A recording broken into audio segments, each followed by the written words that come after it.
The Trump Witch Hunt. So I'm on a tour for Killing the Witches. By the way, it sold about 100,000 copies in the first 6 days. So thank you all.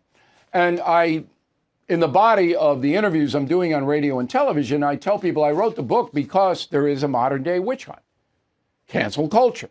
And that's what's involved with Trump and a lot of other people.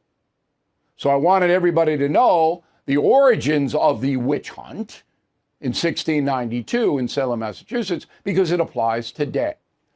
All right, so Trump today showed up in New York City to answer a civil lawsuit, no jury, all right, that the Trump organization fraudulently escalated the value of their properties when they were going for loans. All right, so the banks were given paperwork by the Trump organization that said, our properties are worth this much. Please loan us this much money. And the banks did. Not all of them, but many of them.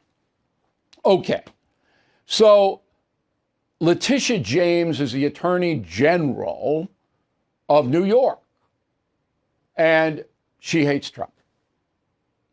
So Trump finds himself in a civil courtroom on charges brought by Ms. James.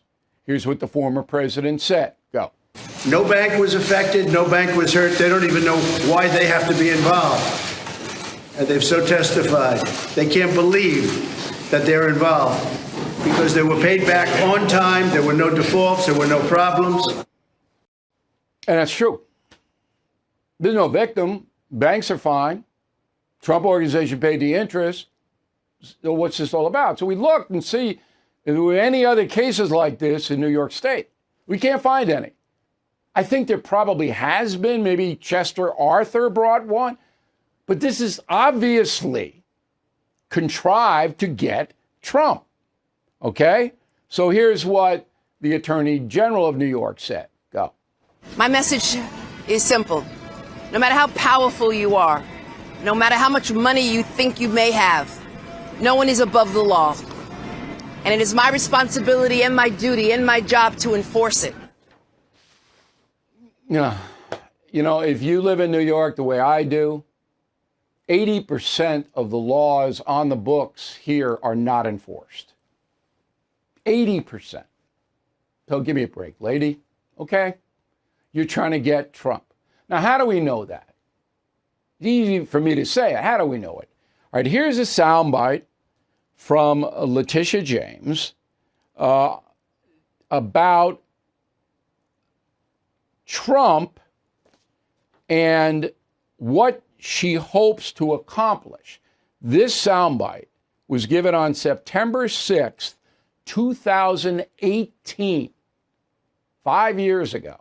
Roll it. We all know that 10 years ago he was almost bankrupt. Most domestic banks were not lending him any money. Where did he get all of the money to purchase his real estate holdings and all of his golf courses?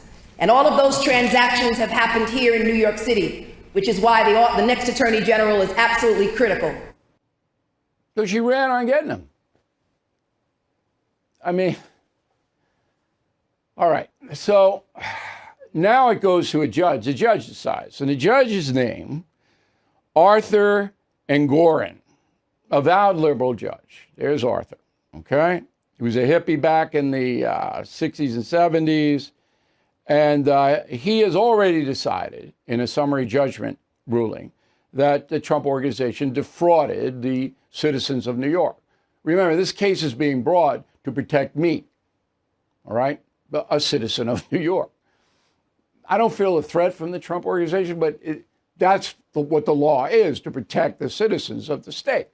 So Judge Aragon said, Trump, he did it.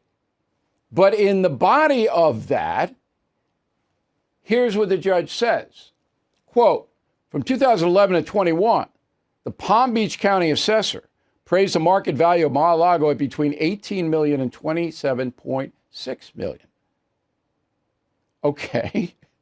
Well, that's on the Palm Beach County assessor, not Trump.